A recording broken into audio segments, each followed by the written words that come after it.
Bonjour à toutes et à tous, c'est Stéphane pour la chaîne Foilier, je vous remercie de me retrouver chez moi et donc chez vous. Thaïs Escuffon, on avait déjà parlé d'elle dans une première vidéo quand elle avait fait une vidéo assez classique de ce qu'on attend d'une militante de l'ultra-droite, de l'extrême droite, à savoir de dire que les néo-féministes elles inventent tout, que les femmes elles ont déjà tous les droits, qu'elles se battent pour absolument plus rien.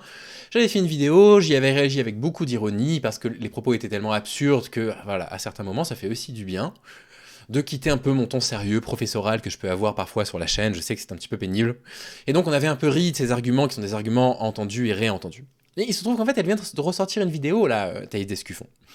Pour ceux qui ne savent pas qui c'est l'ancienne porte-parole de Génération Identitaire, un groupuscule d'ultra-droite qui avait empêché le SOS Méditerranée de sauver des migrants en mer, entre autres. Bon bref, vous voyez l'idée, c'est de l'ultra-droite, c'est de l'extrême droite, etc. C'est l'une des idoles actuellement dans l'extrême droite, une grande idole, elle est citée par absolument tous les masculinistes d'extrême droite. Et là, elle vient de sortir une vidéo hier, une vidéo qui s'appelle « Je débunk les mensonges à propos du patriarcat ». Et c'est pas mal parce que j'avais déjà essayé de prendre avec beaucoup d'ironie et beaucoup de distance tous ces discours antiféministes, etc. Mais puisqu'elle dit qu'elle débunk, cette fois-ci, et que là elle est sur un terrain que je maîtrise, pour le coup on est sur un terrain que je comprends bien, les théories féministes, les théories sur les inégalités de genre, les inégalités de sexe, des choses que je connais bien, sur lesquelles j'ai énormément bouquiné, vous le savez, j'en parle beaucoup, je cite énormément de références, je vais continuer à citer des références évidemment dans cet épisode, et ben je me dis, on va aller sur son terrain. Elle débunk, et ben écoutons ce qu'elle a à dire, et débunkons à notre tour. Et vous allez voir que c'est dingue de mauvaise foi.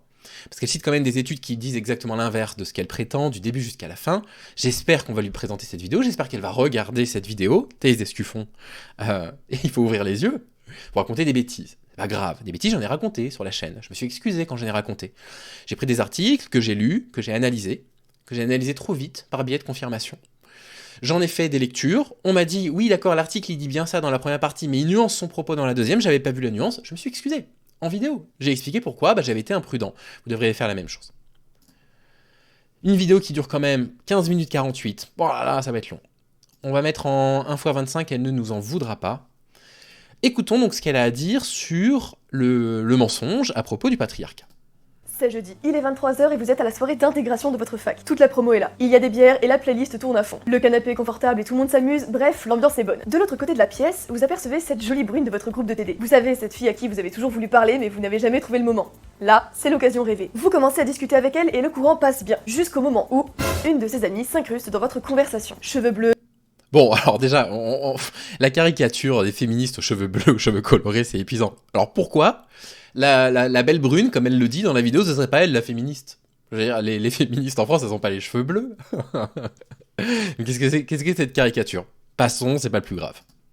Piercing dans le nez, tatouage partout, sans aucun doute, c'est une femme moderne. Elle monopolise la parole pour se plaindre d'un mec un peu trop lourd qui vient de la draguer et qui lui a proposé de la ramener chez lui. Vous pensez que ce n'est rien de grave, mais elle n'est pas de cette... On n'est pas tous à penser que ce n'est rien de grave que d'insister, qu'un homme qui n'a pas respecté le nom d'une femme. On est quand même nombreux à considérer que c'est quand même problématique. Que quand les hommes viennent répéter encore et encore, qui plus est quand ils sont sous alcool, attention, quand vous commettez un délit, une agression sexuelle par exemple, si vous êtes sous alcool, c'est considéré comme une circonstance aggravante, pas une circonstance atténuante. Attention, l'alcool est une circonstance aggravante de ce type de fait. Donc on est quand même nombreux à considérer que dans une soirée, un mec qui aurait bu, qui viendrait revenir à la charge encore et encore en disant « Allez, je vous ramène chez vous, en fait, c'est pas normal. Et on est nombreux à être agacés par ça, Thaïs. Cet avis. J'en ai marre des mecs machistes, à cause du patriarcat, ils se croient vraiment tout permis, c'est pas possible. Patriarcat. Sans faire exprès, vous avez laissé échapper... Bon, personne ne dit ça, personne ne dit à cause du patriarcat. Les hommes se comportent de cette façon-là. C'est beaucoup, beaucoup plus nuancé que ça. C'est beaucoup plus fin que ce que Thaïs est en train de prétendre. Un sourire parce qu'elle a... Mais rassurez-vous, là aujourd'hui j'ai préparé des sources pour tout, donc on va vraiment pouvoir lire en détail en fait les raisons pour lesquelles Thaïs se trompe sur absolument toute la ligne. C'est ce mot. Malheureusement pour vous, elle l'a vu. Et là, c'est la crise d'hystérie et de leçons de morale. Mais vous êtes prise au dépourvu. Vous n'aviez pas franchement prévu de parler de féminisme, d'égalité et de justice sociale à cette soirée. Face à son torrent de poncifs féministes, vous êtes désarmés. 10 minutes plus tard, elle et sa copine, la jolie brune, sont parties et vous vous retrouvez seul. Quand vous rentrez chez vous, vous avez deux certitudes. La première, que vous n'allez pas reparler de sitôt à cette fille de votre groupe de TD. Et la deuxième, vous êtes convaincu que son discours féministe est faux, mais vous n'arrivez pas à savoir vraiment pourquoi. Salut à tous! Faisons simple. Vous avez une femme qui vous tient un discours féministe, que vous ne comprenez pas, avec lequel vous êtes a priori en désaccord. En fait, il n'y a pas beaucoup de possibilités. Soit vous allez camper sur vos positions. Mais dans ce cas-là, c'est pas la peine d'aller échanger, parce que vous allez créer de la colère, vous allez rajouter de la colère à cette personne. Soit vous êtes prêt à considérer que peut-être vous n'avez pas la science infuse et que vous pourriez vous tromper, et dans ce cas-là vous l'écoutez, mais pas pour la contredire, pour essayer d'entendre les arguments, pour essayer de comprendre ce qu'on entend par patriarcat.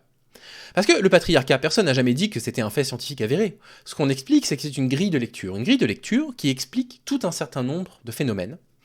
Et cette grille de lecture, elle explique tellement de phénomènes qu'en sciences sociales, en fait, elle est plus trop remise en question. L'existence du patriarcat, c'est pas un truc qui est souvent remis en question. Il y a des articles qui questionnent, des articles qui cherchent à définir un peu plus précisément, à restreindre un petit peu la définition de patriarcat pour que ça signifie quelque chose d'assez précis, que ce soit pas un terme fourre-tout. Mais c'est une grille de lecture. Et nous, on présente ça comme une grille de lecture, comme la culture du viol est une grille de lecture. C'est par la culture du viol qu'on comprend pourquoi les agresseurs sont défendus, par exemple, par la population, sur les réseaux sociaux, ce genre de choses. Ce sont des grilles de lecture. On n'est pas en train de dire c'est le patriarcat et c'est une réalité aussi évidente que la gravité est une réalité qui nous maintient les pieds sur terre. C'est pas ça qu'on est en train de dire. On est en train de dire que le patriarcat est une grille de lecture, et on va revenir bien sûr dessus sur la vidéo, qui nous permet de comprendre certains éléments dans la société, comme les inégalités salariales et toutes les choses dont Thaïs Escuffon va nous parler. C'est Thaïs. Si vous avez déjà vécu cette situation, vous savez à quel point il est courant lors d'une discussion avec une femme contemporaine que celle-ci dérive sur le sujet du patriarcat. Et c'est toujours difficile de savoir quoi répondre. On aimerait pouvoir discuter de ce sujet sans passer pour un horrible macho, et sans pour autant avoir à s'excuser d'être un homme. Mais justement, le patriarcat. Les féministes ne demandent pas aux hommes de s'excuser d'être des hommes. Les féministes demandent aux hommes de réfléchir à leurs comportements problématiques et de les corriger. Les comportements problématiques des hommes, on le voit dans le livre Le coût de la virilité de Lucille Peytavin, c'est quoi ? C'est que la criminalité est majoritairement reproduite par des hommes. C'est-à-dire que les coupables dans la société de divers crimes, des cambriolages, des accidents de la route, des voies de fait, ce sont en grande majorité des hommes. Et les féministes disent ça, disent les hommes, si vous voulez être des alliés, la première des choses que vous devez faire, c'est réfléchir à ces stéréotypes sexistes qui vous font penser que votre comportement est normal, alors que votre comportement, il est toxique pour la société. C'est ce qu'elles appellent la masculinité toxique. Qu'est-ce que c'est ? À écouter une féministe, c'est le système horrible dans lequel nous vivons. Chaque jour, des hommes cruels tyrannisent des femmes, dans l'impunité la plus totale, comme a pu le faire le violeur Harvey Weinstein aux États-Unis. Les hommes contrôlent les grandes entreprises et Donc, doucement. Doucement parce que j'ai chose à dire. Le patriarcat. Bon, la définition du patriarcat, c'est un terme qui est utilisé, vous le voyez, en anthropologie et en sociologie. Ça désigne une forme d'organisation sociale et juridique fondée sur la détention de l'autorité par les hommes à l'exclusion explicite des femmes. Le patriarche, qui occupe une position mythique de père fondateur, supposé lui octroyer une autorité et des droits sur les personnes dépendant de lui, femmes, les enfants, familles élargies, subordonnées. Un exemple, par exemple, on considère qu'il est normal que les femmes fassent les tâches ménagères à la maison. Mais les tâches ménagères, si vous les faites faire par une personne, vous allez la payer, cette personne. Ce qui montre bien que c'est du travail, c'est une forme de travail, qui peut être un travail salarié, ou fonctionnaire, si vous travaillez pour une mairie, que vous faites ça pour des personnes, pour une mairie. Mais quand c'est une femme qui le fait, à la maison pour l'homme, elle effectue bien un travail domestique. C'est un travail domestique qui du coup est gratuit, qui ne va pas rapporter de rémunération, et qui va permettre à l'homme de ne pas avoir à le faire à son tour. Ce n'est pas lui qui va faire le travail gratuit, qui est le travail domestique. Ça, c'est une forme qu'on appelle de patriarcat, où on parle du coup d'autorité effectivement des hommes, où il va avoir des droits sur des personnes dépendantes, en l'occurrence une femme. La figure de la femme au foyer, c'est tout à fait ça, on est en plein dans cette définition de dépendance. On a des femmes qui dépendent littéralement du salaire du mari et en échange font un travail domestique gratuit à la maison. Il est là en fait, le patriarcat. C'est en ça qu'on entend le terme patriarcat. La plus totale, comme a pu le faire le violeur Harvey Weinstein aux États-Unis. Les hommes contrôlent les grandes entreprises et monopolisent les places en politique. Donc elle dit les hommes contrôlent les grandes entreprises et monopolisent les places en politique. Comme si c'était quelque chose de surprenant. Et elle parle de mythe d'inégalité salariale. Bon. Si on va sur le site d'Oxfam.org, donc on essaie de prendre les références les plus solides qui soient, ça m'a pris un peu de temps pour les trouver, mais je suis content de les avoir. On nous dit, au niveau médian, les femmes gagnent un salaire inférieur à 13%, celui des hommes, au niveau médian. En haut de la pyramide des revenus, pardon, je vous ai même pas mis la capture, en haut de la pyramide des revenus, les 1% des femmes les mieux rémunérées gagnent un salaire inférieur de 34% au 1% des hommes au plus haut salaire. Et ça, c'est une chose dont je vous avais déjà parlé, qu'on retrouve dans cet ouvrage que je vais reciter, Le genre du capital, de Céline Bessière et Sybille Gollack, c'est ça, qui explique que les inégalités entre les femmes et les hommes, contrairement aux idées reçues qu'on pourrait avoir, elles empirent. Plus vous allez monter dans les hauts salaires, et plus les inégalités vont empirer. Plus il va y avoir un héritage important à partager avec des enfants, et plus la répartition sera inégale. L'ouvrage le démontre très bien. Ensuite, elle a l'air de contester les chiffres des femmes qui ne seraient pas souvent patronnes. Une enquête de l'INSEE qui date de quand? Soyons très précis. Qui date du 28 juillet 2015, donc elle est un peu ancienne. On peut supposer que les chiffres ont légèrement évolué. Ils se sont évidemment pas renversés en 10 ans, ça se saurait. Mais peut-être que les chiffres ont évolué en 9 ans, en 8 ans. J'irai voir entre-temps, et je vous mettrai dans la description s'il y a des différences aujourd'hui. Nous montre que les femmes qui sont entrepreneurs composent 40% de l'entrepreneuriat en France, que les femmes qui sont patronnes d'entreprises individuelles ne composent que 37% des effectifs, les gérantes des SARL, 25% seulement par rapport aux hommes, et les dirigeants salariés de sociétés hors SARL, seulement 17%. Donc on voit bien effectivement que les femmes ne sont pas à la tête des entreprises en France. Elles sont très largement minoritaires. Et elles parlent aussi des places dans les situations les plus élevées. Au CAC 40, en 2022, donc là on est sur un site qui s'appelle Multinational Power, qui avait fait une enquête statistique très simple pour savoir quelle était la proportion des femmes et des hommes dans les effectifs. On s'aperçoit de quoi? Qu'elles ne composent que 40% des effectifs du CAC 40, tout compris, que dans le CA, elles sont à peu près à 50%, un petit peu en dessous, que dans le COMEX, elles sont plutôt autour de 25%, que les femmes dirigeantes du CAC 40, elles seraient autour de 7%, je pense. Et donc, on voit qu'effectivement, il y a une sous-représentativité majeure des femmes dans ces domaines-là. Et on est à peu près dans l'égalité, un petit peu plus en ce qui concerne les femmes RSE dans le COMEX, qui sont des postes moins importants que ceux qu'on vient de voir, mais quand même. Mais donc voilà, on voit bien majoritairement que dans les postes effectivement à très haute responsabilité, les femmes, elles sont exclues. En tout cas, elles n'apparaissent pas. Donc elle prend des exemples qu'elle balaye d'un revers de la main. J'ai encore oublié de vous mettre la source. Qu'elle balaye d'un revers de la main, comme si c'était absolument évident que tout ça c'était des mythes, et pourtant quand on tape les chiffres, vous voyez c'est bien les chiffres que je vous ai donnés, je n'en invente absolument aucun, on s'aperçoit qu'en réalité oui, les femmes sont sous-représentées dans les professions à haute responsabilité, très largement sous-représentées. Et comme si ça ne suffisait pas, ils soupaient les femmes, qui ne touchent que 77% du salaire d'un homme à travail égal. Pour les féministes, les femmes sont le prolétariat. Effectivement, l'écart salarial en 2019 était de 22%. Mais attention, parce que là, elle dit quelque chose qui est faux dans la vidéo, qui est un peu de la manipulation, je trouve. Écoutez bien ce qu'elle dit. Touche que 77% du salaire d'un homme à travail égal. Pour les féministes... Eh bien non, en fait on ne dit pas qu'elle touche 22% de moins à salaire égal, à profession égale ou à poste égal, elle dit. Non, on les connaît les chiffres, c'est le salaire moyen en France. On ne dit pas que c'est à poste égal, c'est pas ce qu'on dit, Une lente diminution des écarts, le revenu salarié des femmes reste inférieur en moyenne de 22% à celui des hommes, pas à poste égal. Personne n'est en train de dire qu'à poste égal, il y a une inégalité salariale de 22%. Non, c'est une différence de revenu général dans la société. Donc c'est un petit peu agaçant, en fait, qu'elle nous fasse dire quelque chose qu'on n'a absolument jamais dit. On n'a jamais dit qu'à poste égal, à responsabilité égale, le salaire était différent de 22%. On dit, le salaire moyen en France, il est différent de 22% entre les femmes et les hommes. Les femmes sont le prolétariat de la lutte des sexes. Mais ça, c'est un mythe qu'il faut absolument déboulonner. Et ce qu'on va voir aujourd'hui, c'est justement comment répondre à celles qui défendent ce mythe avec des faits et de l'honnêteté. Si vous voulez être des raisons pour lesquelles on parle parfois, Christine Delphi en parlait, quand elle faisait le lien entre justement le marxisme et le féminisme, effectivement d'une sorte de lutte des classes, du fait que les femmes travaillent majoritairement pour les hommes, que c'est effectivement le prolétariat appliqué au féminisme. Là, c'est une étude qui est malheureusement assez effrayante, qui a été faite pendant le confinement, une étude de l'INSEE, encore une fois, pour voir un petit peu comment les hommes et les femmes se sont comportés dans les ménages par rapport au travail domestique. Ça a été divisé en quoi? Ça a été divisé en fonction des foyers dans lesquels les enfants ou un enfant avait moins de 3 ans, de 3 à 5 ans, de 6 à 10 ans, de 11 à 14 ans, de 15 à 17 ans. On va regarder la moyenne, mais vous allez voir que ça se retrouve dans tous les chiffres.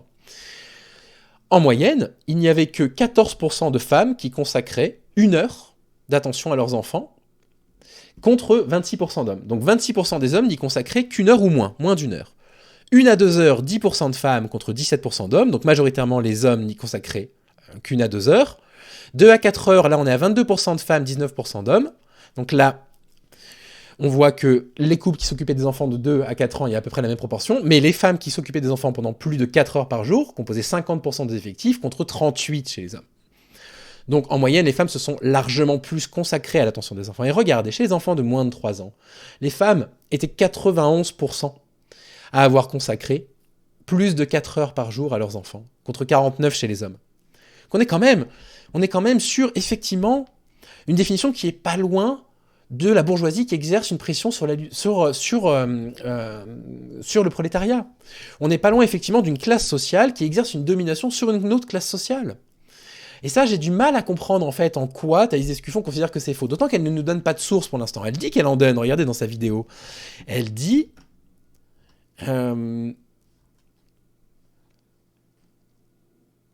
je sais plus, à un moment donné, en fait, elle dit quelque part, je sais plus où c'est, pour les... Ah oui, en commentaire. J'utilise des sources que je mets dans la description, allez vérifier par vous-même, les féministes. Très bien, bah, c'est ce qu'on fait, justement. C'est ce qu'on est en train de vérifier les sources. Pour l'instant, il n'y a pas de source sur ce qui est affirmé dans le début de la vidéo, ce qui me gêne, bien évidemment, ce qui me gêne profondément, mais on va voir pour la suite. Je suis en train de regarder ce sur quoi j'ai réagi jusque-là. Ah oui, bien sûr. Et on continue sa vidéo. Lors de votre prochain débat avec une féministe, à la prochaine soirée de votre fac ou ailleurs, cette vidéo est faite pour vous. Et bien c'est le moment pour moi de vous présenter les éditions Vox Gallia de la vidéo. Vivons-nous dans une société patriarcale? Avant de répondre, il faut d'abord définir le terme. Pour les féministes, c'est un système social fondé sur la domination masculine. Ce qui est masculin est considéré comme supérieur, alors que ce qui est féminin est considéré comme inférieur. Et vous voyez là déjà le glissement de sens qui est fait par rapport à la définition qu'on a lue au départ. Vous voyez du coup ce déglissement de sens qui est fait en utilisant des termes qui sont volontairement des termes guerriers, en parlant de domination, en parlant de supériorité, etc. Mais, excusez-moi, le concept universitaire, sociologique, anthropologique ne parle pas de ça. Ne parle pas de rapport de domination de l'homme sur la femme. On a lu la définition. La détention de l'autorité par les hommes, c'est autre chose, l'exclusion de la femme. On n'est pas en train de parler de domination, on n'est pas en train de dire les hommes sont en train de dominer, c'est une déformation quand on parle de domination masculine, on entend autre chose que patriarcat d'ailleurs, mais on dit que ça occupe une position mythique du père fondateur, supposé lui octroyer une autorité, et pas que tous les droits viennent aux hommes, c'est pas ça ce qui est dit précisément dans la définition. Et du coup, le choix des mots pour définir le patriarcat de ces discussions est quand même relativement malhonnête. Cette supériorité peut être symbolique, par exemple dans le cinéma ou la littérature, où les personnages masculins tiennent plus souvent le premier rôle que les femmes. Mais elle peut être aussi concrète, notamment quand on regarde qui détient le plus de richesses et de pouvoir. Par exemple, les 10 plus grandes fortunes mondiales sont détenues par des hommes. La première femme du classement arrive seulement à la 11e place, il s'agit de Françoise Bettencourt, l'héritière de l'Empire L'Oréal. Effectivement, ça c'est tout à fait vrai, je l'ai vérifié, c'est tout à fait vrai. Les 10 premières fortunes du monde sont détenues par des hommes. Je vois pas en quoi du coup c'est contradictoire avec l'existence du patriarcat. Si on regarde les 10 plus grosses entreprises du CAC 40, elles sont toutes dirigées par des hommes. Et si on regarde les dirigeants des 10 plus riches pays du monde, il n'y a qu'une seule femme dans le classement, et il s'agit de Giorgia Meloni en Italie. Pour les féministes, ces exemples sont la preuve indiscutable que la France, l'Europe et l'Occident sont des sociétés patriarcales. Non. Mais non, c'est pas la démonstration, c'est pas là-dessus qu'on se base, on se base sur toute une série d'autres choses dont on va parler dans la vidéo, justement, puisqu'elle tend à tout débunker, et on va voir à quel point elle débunke mal. On n'est pas en train de dire, la preuve que le patriarcat existe, c'est que les 10 hommes les plus riches sont au CAC 40, enfin que les 10 plus grosses entreprises sont dirigées par des hommes au CAC 40. Pas suffisant, on sait très bien que c'est pas suffisant. C'est très bien qu'on peut pas prendre simplement un exemple pour construire tout un modèle, toute une grille de lecture pour pouvoir ensuite affirmer qu'il existe un patriarcat. C'est pas du tout ce qui est dit, bien sûr, Thaïs. À première vue, on serait tenté de leur donner raison. Après tout, les exemples que je viens de vous citer sont factuellement exacts. Mais contrairement à ce que prétendent les féministes, ce n'est pas la preuve de l'existence du grand méchant patriarcat. Effectivement, dans ce monde, les ultra-riches sont tous des hommes. Mais ça, c'est la face visible de l'iceberg qui cache une réalité bien plus profonde. L'homme moyen est en train de chuter dans tous les classements. Au XXIe siècle, les hommes sont en train de devenir obsolètes. C'est la thèse de l'essayiste... Obsolète. Il faut définir les termes. Parce que obsolète, ça peut être un terme polysémique, Thaïs. Obsolète, c'est-à-dire, ça veut dire que on finira par ne plus avoir besoin d'eux, c'est ça? Parce que même s'il existe toute une série de techniques de reproduction, il y a quand même des lois en bioéthique qui encadrent les avancées par rapport à ça. Il y a des lois de bioéthique qui nous encadrent, et à aucun moment, si c'est la panique morale à laquelle elles s'adonnent, à aucun moment on serait à la frontière là d'un moment où les femmes décideraient toutes, de façon commune, de faire des enfants sans les hommes. Pourquoi obsolète comment? En tant que reproducteur? Obsolète dans la société en tant qu'apport, je sais pas, financier pour les travaux de force? Qu'est-ce que tu entends par obsolète? C'est trop facile de dire des grands mots comme ça, qui n'ont finalement pas énormément de sens. Laetitia Stroche-Bonnard. La situation des hommes aujourd'hui n'est pas forcément si rose qu'on le pense, et que même parfois elle est assez inquiétante. Ça fait quelques années que je vois des résultats sur la situation des garçons à l'école. Il se trouve qu'à l'école, effectivement, les garçons ont des notes un peu moins bonnes que les filles. Si les inégalités de réussite, de niveau d'études et d'orientation entre les sexes se sont réduites au cours de ces dernières décennies, de forts écarts persistent. D'abord, les garçons réussissent moins bien que les filles. Le rapport du service statistique du ministère est formel. Globalement, les filles obtiennent de meilleurs résultats. 87% d'entre elles réussiront le brevet, contre 82% des garçons. Elles sont 89% à décrocher le baccalauréat contre 85% des garçons, et même 23% à obtenir une mention bien ou très bien contre 19% chez les garçons. Bon. Et effectivement, ce sont des chiffres qui sont incontestables. Ce que Thaïs Escuffon ne fait pas, volontairement je pense, c'est mettre ça en perspective avec les inégalités salariales. Les garçons ont des moins bons résultats scolaires que les filles, et en plus ont des salaires plus élevés en France. Il y a quand même quelque chose d'assez scandaleux à ça, qui justifie complètement la révolte des féministes par rapport à ça. Mais c'est pas tout, vous allez voir, il y a d'autres indicateurs qui pour moi appuient encore plus sur le fait qu'on subit des inégalités, enfin que les femmes subissent des inégalités très grandes dans cette société. Encore celle de certains hommes sur le marché du travail. En termes de chômage, ce qu'elle parle du marché du travail, elle a raison. Effectivement, 48,2% des chômeurs, des demandeurs d'emploi en France sont des femmes, contre 51,8% des hommes. Attention toutefois, on parle des demandeurs d'emploi. On ne parle pas des personnes qui n'ont pas d'emploi, on parle des demandeurs d'emploi. Et on sait qu'en France, les personnes qui s'occupent le plus des enfants au foyer, ce sont les femmes. Il n'est absolument pas dit que ces femmes-là demandent des emplois. Je pense que si on faisait une moyenne, et ça on n'a pas les chiffres, donc je ne peux pas vous l'affirmer, des personnes qui ne travaillent pas, il y aurait plus de femmes que d'hommes qui ne travaillent pas. Là on parle simplement de demandeurs d'emploi, on ne parle pas de chômage. Attention, il y a une petite erreur de langage ici, il ne faudrait pas mal interpréter. Ou encore la situation des hommes dans la sphère familiale, et qu'en mettant tout ça bout à bout, j'en suis arrivée à la question et à la conclusion que les hommes n'ont jamais eu aussi peu de pouvoir qu'aujourd'hui. Encore une fois, il y a un problème avec le mot pouvoir. Parce que le mot pouvoir, il est polysémique également. Il veut dire beaucoup de choses, le mot pouvoir. Qu'est-ce qu'elle entend par pouvoir? On a de moins en moins de pouvoir. Parce que pouvoir, moi je l'entends d'un point de vue politique. Dit pouvoir, alors on voit que d'un point de vue financier, les hommes ont majoritairement plus d'entreprises que les femmes, donc elle ne peut pas vouloir dire ça. Donc si on entend pouvoir d'un point de vue politique, eh bien allons voir ce que dit le Haut Conseil pour l'égalité. À l'issue des élections régionales de décembre 2015, les chiffres datent un petit peu, les femmes composent 47,9% des conseils et 48,4% des vice-présidences. On n'est pas à l'égalité, mais on s'en approche. Pour lesquelles existent des contraintes paritaires strictes. Comme il y a des contraintes paritaires, vous voyez, forcément on s'en approche. Mais en revanche, les femmes composent 16,7% des présidences des conseils départementaux pour lesquels ne s'applique aucune contrainte paritaire. Ce qu'on s'aperçoit quand on lit ça, c'est qu'en fait, si on n'impose pas une contrainte paritaire, les femmes, elles n'apparaissent pas. Il faut imposer à la société, et donc aux hommes, de faire une place aux femmes pour qu'on les retrouve. Et donc, quand cette dame dit « les hommes n'ont plus le pouvoir », de quoi elle parle? Parce que si c'est pouvoir au sens politique, si c'est pouvoir au sens économique, si, on est encore là majoritairement au pouvoir. Il y a des évolutions structurelles, économiques, technologiques, sociales, qu'elles favorisent les femmes, mais que parallèlement elles défavorisent aussi les hommes. Que ce soit dans le domaine scolaire, universitaire ou économique, les hommes sont en Universitaire, on manque de données. On manque de données sur les résultats universitaires, sur qui a les meilleurs résultats que les femmes que les hommes. Par contre, il y a une donnée qu'on a précisément. moyenne de plus en plus laissées pour compte et se font doubler par les filles. Pour universitaires ou Écoutez. Mais que parallèlement elles défavorisent aussi les hommes. que ce soit dans le domaine scolaire, universitaire ou économique, les hommes sont en moyenne de plus en plus laissés pour compte et se D'un point de vue universitaire, les hommes de plus en plus laissés pour compte, eh bien en fait, ça ne résiste pas à l'épreuve des faits. Vous aviez un article du Monde en 2022 que je vous avais lu, qui explique que les dépenses d'enseignement supérieur consacrées aux étudiantes sont inférieures de 18% à celles allouées aux étudiants. L'article du Monde, tout ça je vais vous le mettre dans la description, vous lirez ça si ça vous intéresse, est clair là-dessus. Et donc en fait, quand elle dit « il y a maintenant une inégalité universitaire pour les hommes », eh bien non, les hommes sont toujours favorisés. Ce sont toujours les études dans lesquelles il y a majoritairement d'hommes qui vont être mieux financées que celles des femmes. Vous lirez l'article, il est très intéressant, il donne plein d'informations intéressantes. Donc, encore une fois, c'est faux, ça ne résiste pas à l'épreuve des faits, ce que tu dis, Thaïs. se font doubler par les filles. Pourquoi? Eh bien parce que le système scolaire est de plus en plus fait pour les filles et pas pour les garçons. Dès l'école primaire, on demande... Alors, autre chose qui est assez intéressant, c'est que, j'ai oublié de vous le dire il y a un instant, excusez-moi, même si on n'a pas les chiffres des données, on s'aperçoit que quoi? Que l'accès aux études universitaires, il est sexiste encore, il est très genré, si vous préférez. Dans les formations médicales, paramédicales, elles sont 86%, les femmes. Dans l'ensemble d'universités, elles sont 60%, un peu plus nombreuses que les hommes. Dans les formations d'ingénieurs, j'ai pris volontairement les extrêmes, elles sont 29%. Donc il y a encore une orientation vers les études qui est extrêmement genrée, qui est encore sexiste, qui peut s'expliquer par toute une série de facteurs, dont on va reparler dans la vidéo parce qu'elle pense les comprendre, mais il lui en manque énormément, il lui manque beaucoup de données. Et donc voilà, on a ça en chiffres en université, mais on n'a pas vraiment les chiffres des résultats, on ne peut pas vraiment affirmer que les femmes réussissent plus que les hommes.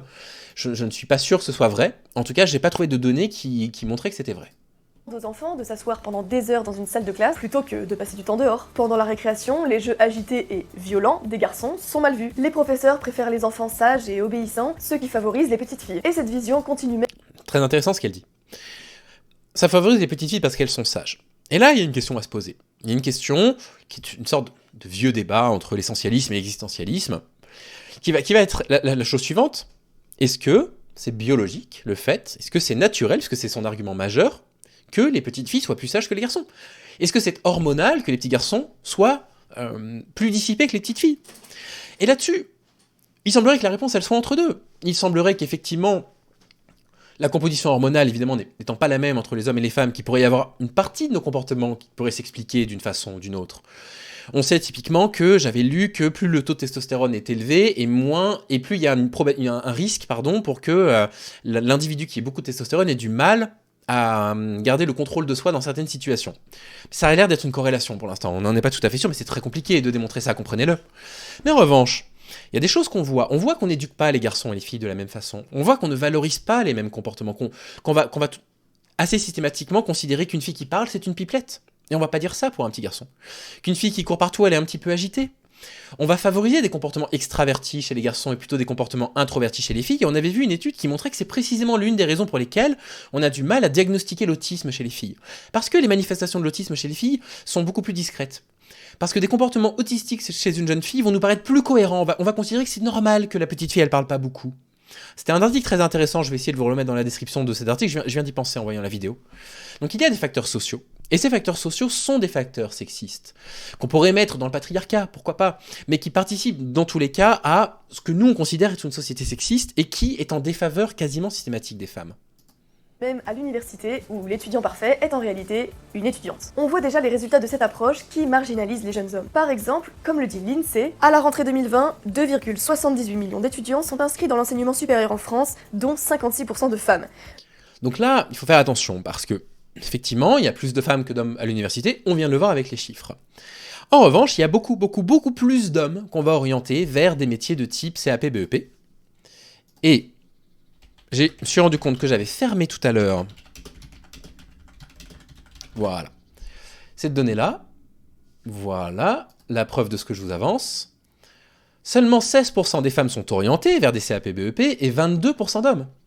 La différence de présence à l'université des femmes par rapport aux hommes, parce que les hommes ne s'orientent pas vers les mêmes types de formation. Ils ont des résultats scolaires moins bons que les femmes, ça on l'a vu pour le bac. On sait qu'aujourd'hui, avec le système de sélection absolument absurde qui est mis en place pour leur faire choisir, pour une sorte de présélection pour l'accès à l'université. Ça, c'est la conséquence de ça, c'est une conséquence qui est probablement néfaste. Mais les hommes participent quand même, du coup, sont quand même formés, apprennent quand même des métiers. On les retrouve peut-être pas à l'université, mais il faut savoir qu'on les retrouve plus aussi, j'aurais pu ressortir les chiffres, excuse-moi, je les ai pas tous, mais j'aurais dû les sortir, dans les grandes écoles. Il y a plus d'hommes qui font des grandes écoles que de femmes.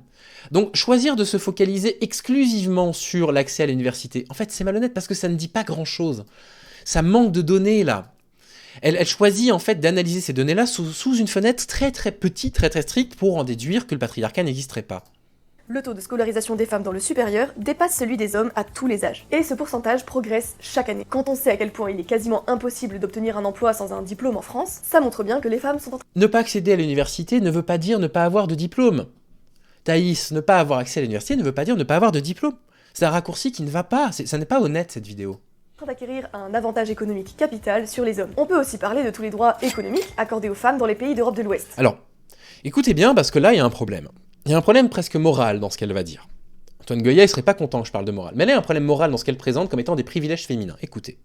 Congé maternité, avortement à la demande remboursé par la sécurité sociale, aide sociale pour les mères célibataires versée par la CAF. Le gouvernement a même annoncé qu'en 2024, les protections hygiéniques seraient remboursées par la Sécu pour les femmes de moins de 25 ans. Bien. Revenons là-dessus. Déjà, les aides sociales pour les mères, non, ce sont des aides sociales parentales, et effectivement, comme il y a plus de mères célibataires que d'hommes célibataires, elles touchent plus d'aides sociales, évidemment, parce que c'est elles qui s'occupent quand elles sont célibataires. Mais sinon, c'est sur le compte de la famille. Ne racontons pas n'importe quoi. Pour moi, c'est une question morale de considérer que rembourser les protections des femmes, les protections menstruelles des femmes, c'est un privilège. Parce que concrètement, il y a des différences biologiques de composition des corps. Nos corps ne fonctionnent pas de la même manière. Évidemment, vous le savez. À partir de la puberté, il y a une différenciation majeure au niveau des corps, dont l'apparition des règles chez les femmes, mais pas que. Et considérer qu'on les rembourse, c'est un privilège, me gêne.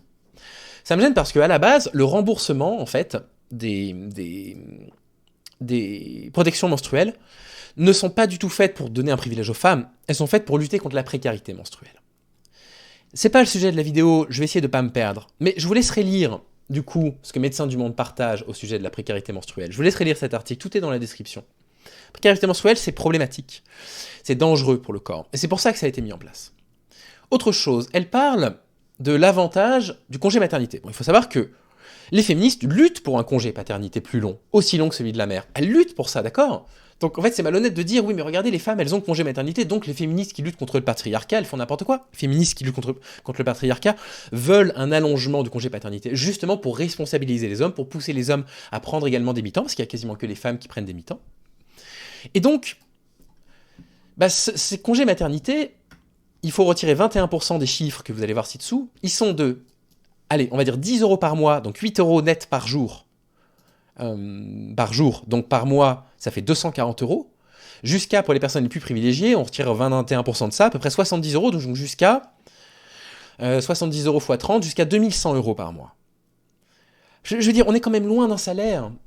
Et c'est pour ça que vous avez, et ça a été tellement de fois prouvé, quand un enfant arrive dans un couple hétérosexuel, automatiquement la femme perd de l'argent, elle s'appauvrit. Et les hommes ont tendance à s'enrichir. Peu, mais ils s'enrichissent, de quelques pourcents. Mais les femmes s'appauvrissent. Donc c'est malhonnête de dire ça. Et ensuite, quand elle dit remboursement de l'IVG ou des protections périodiques, mais en fait, il y a des problématiques qui concernent spécifiquement les femmes. J'ai bien compris que pour l'IVG, c'est autre chose. Mais pour les protections hygiéniques, on pourrait tout à fait rétorquer que le cancer de la prostate est remboursé à 100% pour les hommes, et que ça ne profite qu'aux hommes. Mais c'est stupide, du coup. Pas réellement un privilège. Par rapport à l'IVG, vous savez qu'elle est profondément anti-IVG, et il est là pour ça, cet argument. Il est là pour dire, c'est leur choix, l'IVG. L'IVG, c'est leur choix, et si elles l'ont choisi, ça ne devrait pas être remboursé par la sécurité sociale. Et moi, moralement, ça me pose un problème, bien sûr. Pour toute une série de raisons.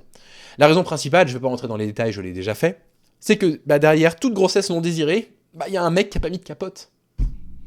Et qu'il y a un moment donné où nous, les hommes, encore une fois, on ne prend pas notre part de responsabilité dans les problématiques qui touchent les femmes, parce qu'on est responsable d'une certaine quantité de ces problématiques. Et Thaïs n'est pas honnête en refusant de reconnaître ce genre de choses. La liste des avantages féminins ne se limite pas à l'économie. En Europe, les hommes sont 4 fois plus susceptibles de se suicider que les femmes. Donc ça, encore une fois, c'est pas un privilège. Les chiffres des suicides, la grande maraude masculiniste. On les connaît bien. Les chiffres des suicides, on les connaît. Allons d'abord dans son sens. Parmi les personnes qui malheureusement ont mis fin à leur jour, malheureusement, il y a, donc je crois que c'est 8000 par an, je ne sais plus où ça se trouve, je crois que c'est à peu près 6000 hommes pour 3000 femmes, quelque chose comme ça. Je ne sais plus à quel endroit ça se trouve, excusez-moi. J'aurais bien aimé vous le retrouver. Ah, il y a un petit oiseau qui vient me dire bonjour là, coucou. C'est assez rare. Non, je retrouve pas. Alors, est-ce que ce serait pas ici ? Bon, je suis désolé, vous lirez l'article, je sais qu'il est dessus, mais... Ah, voilà, le voilà. 6000 suicides pour les hommes, pour 2000 pour les femmes. Voilà les chiffres, excusez-moi, j'ai tardé. Bon, effectivement. Qu'est-ce que ça signifie ? On ne sait pas trop ce que ça signifie. Parce qu'en termes de tentatives de suicide, les tentatives de suicide sont très largement réalisées par des femmes. Très largement. Ce sont les femmes qui tentent majoritairement de se suicider en France. Donc les hommes se suicident plus que les femmes, c'est vrai, mais les femmes font beaucoup plus de tentatives de suicide. On a un document qui va montrer ça ici, qui montre que les tentatives de suicide, là vous les voyez, sont effectivement donc majoritaires chez les jeunes filles, avec un pic de risque suicidaire extrêmement élevé entre 15 et 19 ans. Vous voyez, c'est toujours supérieur. Les risques de tentatives de suicide chez les garçons sont nettement inférieurs. Du coup, voilà, les tentatives de suicide chez les femmes sont beaucoup plus importantes que chez les hommes. Qu'est-ce qu'on déduit de ça ? Ce qu'ils déduisent de ça, on avait déjà lu une étude qui en parle, c'est que le choix de la méthode du suicide chez les hommes est souvent plus radical. Par arme à feu. Principalement, les suicides des hommes en France se fait par arme à feu, une balle dans la tête. C'est terrible. Les femmes, c'est des tentatives de suicide médicamenteuses. Le fait qu'il y ait plus d'hommes que de femmes qui se suicident, mais que plus de femmes fassent de tentatives de suicide que les hommes, montre bien qu'il y a une ambiguïté là-dessus. Qu'on ne peut pas conclure à 100% que le suicide est un fait d'homme. On ne peut pas conclure ça à 100%. On peut conclure que les méthodes utilisées par les hommes sont plus radicales, à l'évidence, puisque je crois que les chiffres des tentatives de suicide, c'est les femmes tentent 4 fois plus de se suicider que les hommes, mais les hommes se suicident 4 fois plus que les femmes. Mais on pourrait prendre l'argument inverse, Et on pourrait manquer de nuances à l'inverse, et dire étant donné que c'est plus les femmes qui tentent de se suicider, c'est bien la preuve que le patriarcat en veut aux femmes. Mais c'est pas ce qu'on dit. On est plus prudent. On est plus prudent que ça parce que ces chiffres-là sont difficiles à manier. Et on peut pas affirmer avec certitude, mais oui, bien sûr, c'est évidemment ça que ces chiffres veulent dire. Femmes, un chiffre qui se vérifie dans tout l'Occident. Autrement dit, quand une féministe parle de société patriarcale, elle parle d'une société qui dépense chaque année des milliards d'euros pour les femmes, mais qui ne s'alarme pas du tout de l'épidémie de suicide chez les hommes. Encore une fois, c'est très malhonnête. 3114, c'est un numéro gouvernemental qui est financé par le gouvernement, que vous pouvez appeler, parce qu'il se préoccupe des suicides. S'il ne s'intéressait pas au fait que les hommes se suicident, il ne financerait pas un numéro pour le suicide. Ça, c'est un truc gouvernemental, le 3114. Donc c'est malhonnête d'arriver comme ça et d'affirmer que, on ne sait pas pourquoi, on ne sait pas d'où ça vient, que en fait, le gouvernement se moque du fait que les hommes se suicident. Mais même moi, qui suis profondément marqué par les luttes féministes, je suis, comme toutes les femmes et toutes les féministes, catastrophé quand j'apprends qu'un jeune homme se suicide. Parce qu'il était trop malheureux, catastrophé par ça. Si c'est ça, la domination masculine, on a décidément vu des dictatures bien plus cruelles. Le seul combat qui reste féministe, c'est de se battre pour l'écriture inclusive ou pour le droit de dire « elle pleut » au lieu de « il pleut ». Du coup, elle pleut, ça vous dit... Donc, avant d'en arriver sur l'éternelle attaque ad personam contre Tiffany, c'est du harcèlement, il y a un moment donné, si elle porte plainte, je soutiens. Financièrement, je la soutiens financièrement qu'elle puisse porter plainte, parce que là, vous n'arrêtez pas avec elle. Non, le combat des féministes aujourd'hui, Thaïs, c'est pas de dire « elles veulent l'écriture inclusive » et dire « elle pleut ». C'est pas vrai. Le combat des féministes, c'est qu'on arrête de les violer. D'accord, 94 000, selon certains chiffres, 300 000 chiffres d'agressions sexuelles par an. Remettez ça à la forme active. Ça veut dire qu'il y a eu entre 94 000 et 300 violeurs l'année dernière. Et les féminicides. Entre 100 et 200 dans le cadre du couple, beaucoup plus en dehors du cadre du couple. Tiffany, c'est une artiste. Tiffany, c'est une artiste qui a créé un spectacle qui s'appelle La Pérille Mortelle. On en pense ce qu'on veut. Moi, j'adore ce spectacle, à titre personnel.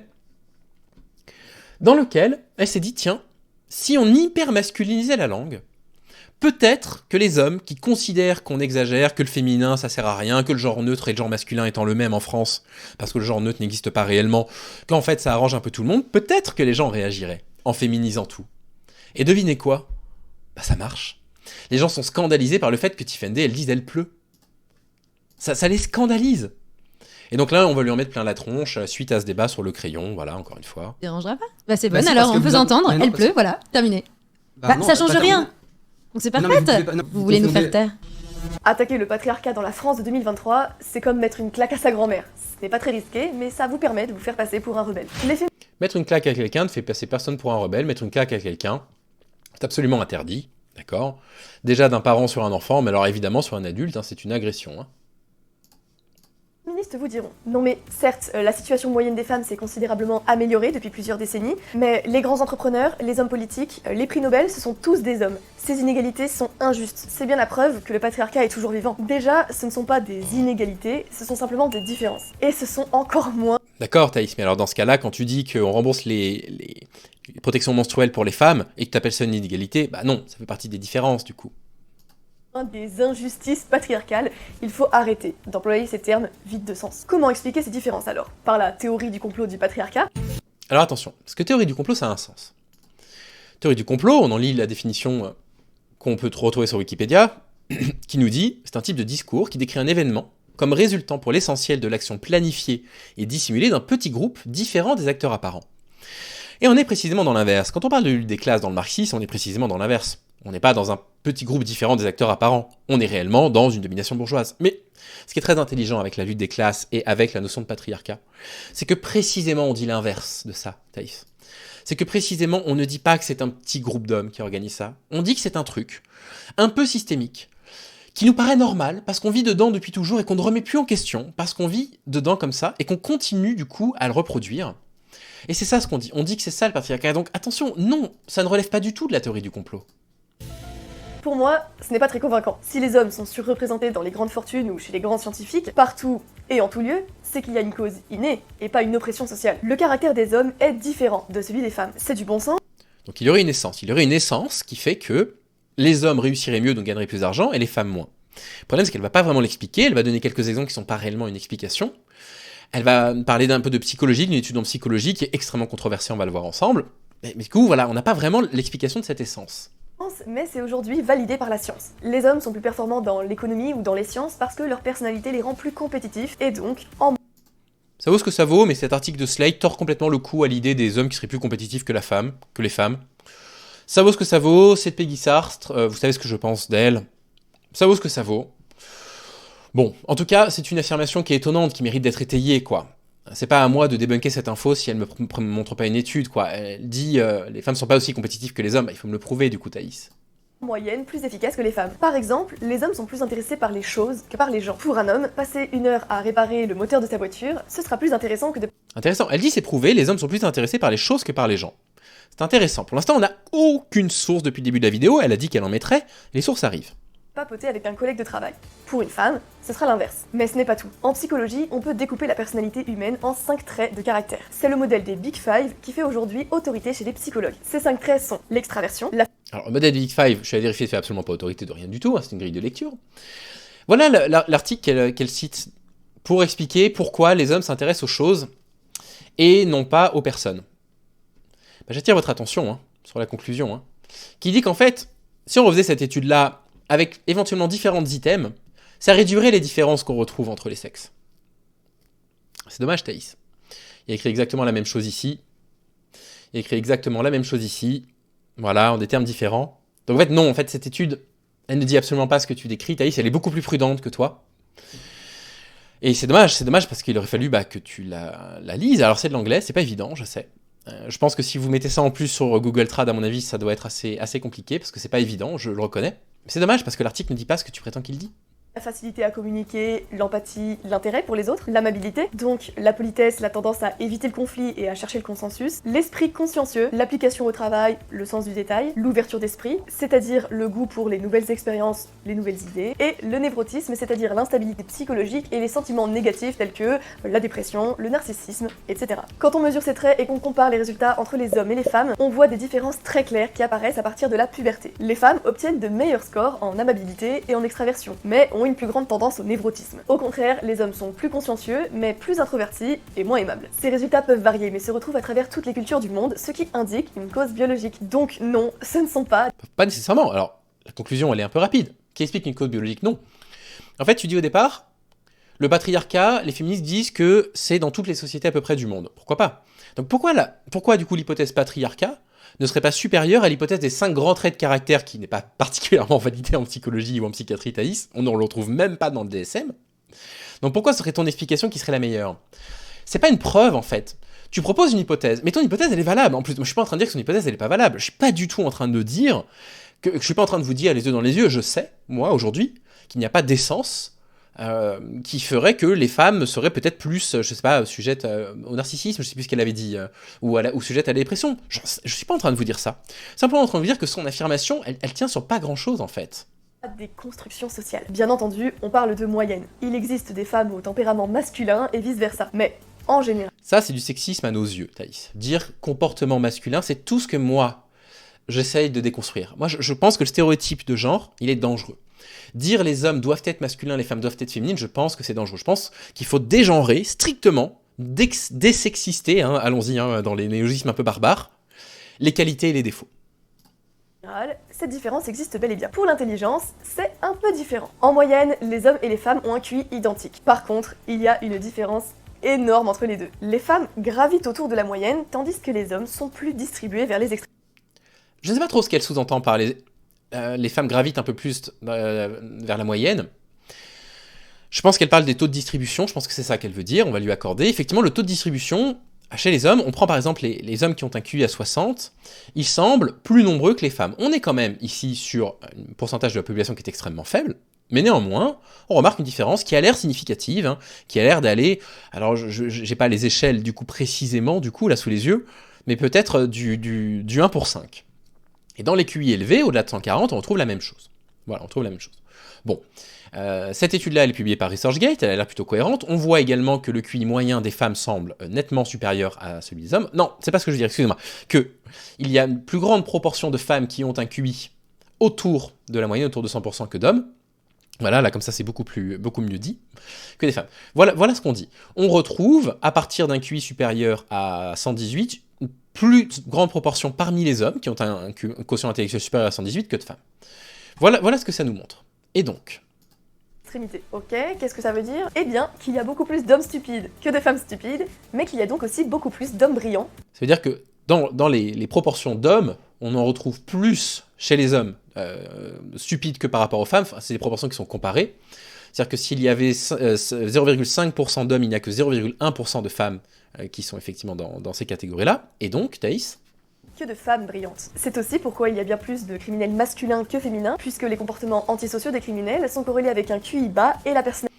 Alors, deux choses. Une, premièrement, utiliser le quotient intellectuel pour définir l'intelligence, c'est contesté.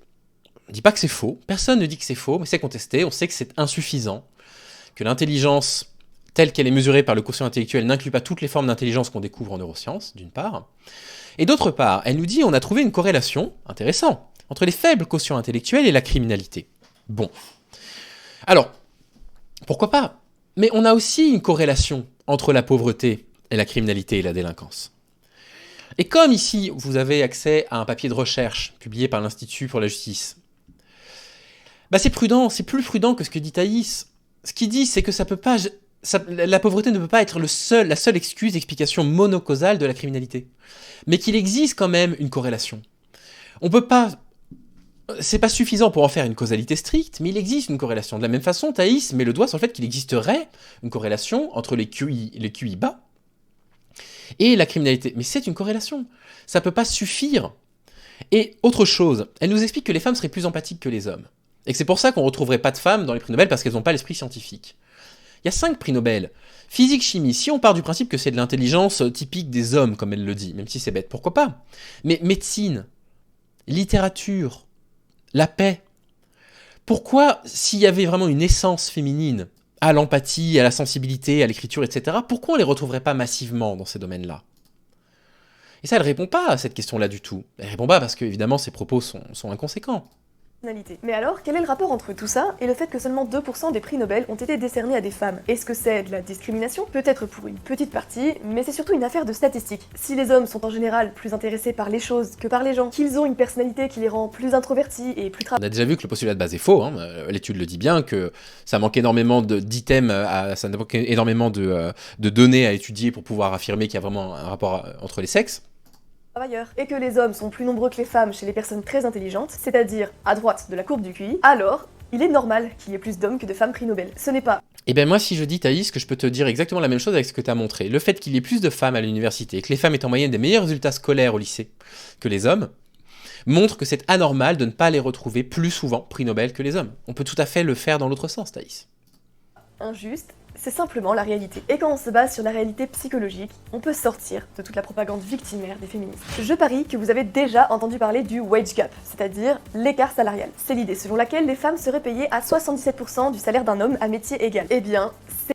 Le salaire moyen, pas à métier égal, attention, encore une fois, le salaire moyen est inférieur à 22% en France, effectivement. Et elle va vous dire que c'est... C'est complètement faux, et on peut facilement le démontrer. Il y a 3 raisons principales qui expliquent que les hommes gagnent plus que les femmes. Donc quelle est la source qu'elle nous donne par rapport au wage gap? C'est celle-ci. C'est une conférence de Jordan Peterson. Jordan Peterson, c'est un ultra-conservateur américain, intellectuel d'extrême droite, profondément antiféministe, anti-lutte sociale, anti-woke, comme il le dit lui-même. En fait, les propos d'un type comme lui ne sont pas une preuve, en fait, que les inégalités salariales sont fausses. Les chiffres de l'INSEE qui montrent qu'il y a 22% d'écart salarial en sont une. Et parmi les explications des inégalités salariales, l'INSEE donne quelques explications potentielles. Est-ce que je vais le retrouver facilement?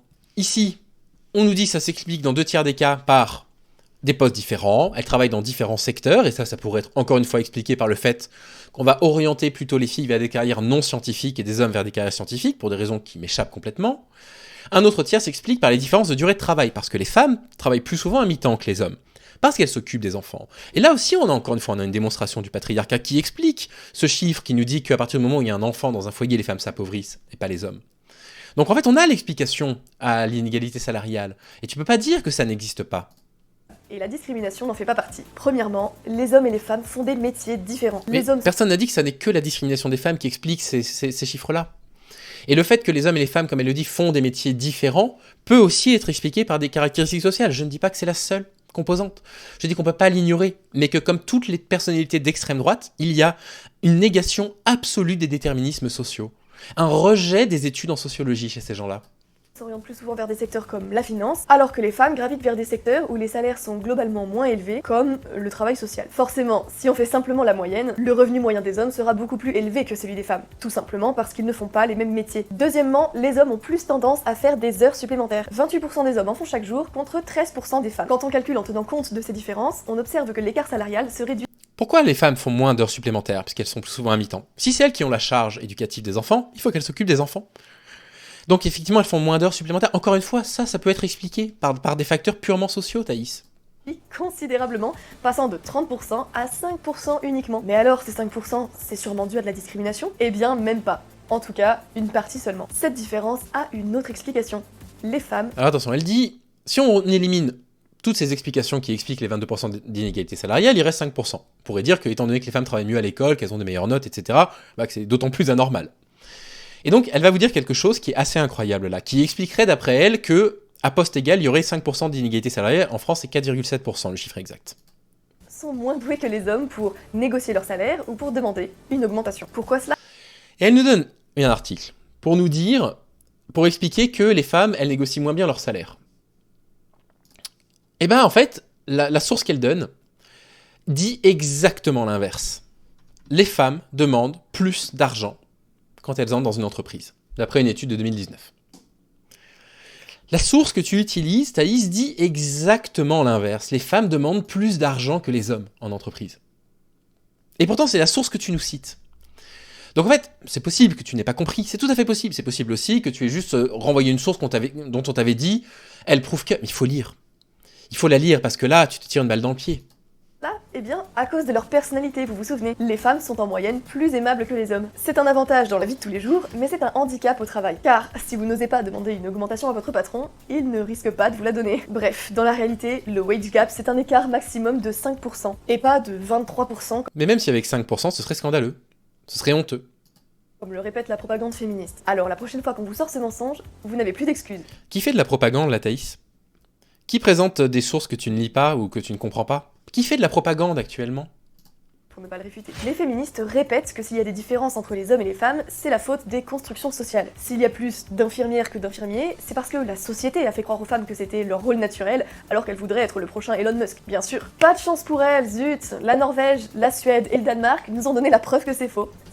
Je souris par avance, parce que j'avais consacré un épisode là-dessus il y a 1 an et demi, sur le fameux paradoxe des pays scandinaves. J'en souris par avance. Ça s'appelle le paradoxe scandinave. Les pays nordiques sont les plus avancés du monde en termes d'égalité des genres. Les femmes Alors déjà ça il faut le prouver, parce que bon, c'est pas tout à fait exact en l'occurrence, mais mettons, bénéficient d'un état-providence très généreux couplé à une culture extrêmement égalitaire. Pourtant, ce sont les pays d'Europe où les disparités de genre sont les plus prononcées. Les femmes s'orientent vers des métiers du soin et du social, bien plus que les métiers techniques ou scientifiques. On devrait s'attendre au contraire. Si, comme le disent les féministes, les femmes ne vont pas dans les métiers à haute valeur ajoutée parce qu'elles n'ont pas le choix de le faire, il faudrait s'attendre à ce qu'un pays égalitaire atteigne la parité dans la finance, l'informatique ou le commerce. Mais c'est le contraire qui se produit. Pourquoi cela? Parce que quand on donne un maximum de choix aux individus, ils s'orientent naturellement vers ce qui leur plaît le plus. Et donc, les femmes vont vers des carrières qui sont plus conformes à leur personnalité et qui mettent l'accent sur l'empathie et le consensus. Et aussi...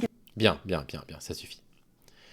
Le paradoxe scandinave, voilà, c'est une théorie qui est extrêmement controversée, qui souffre d'énormément de critiques, d'autant que cette étude-là, elle a été refaite, qu'il y a des études qui montrent en fait que les interprétations de la première étude sont complètement fausses. Bref, paradoxe scandinave, c'est un truc qu'il faut oublier.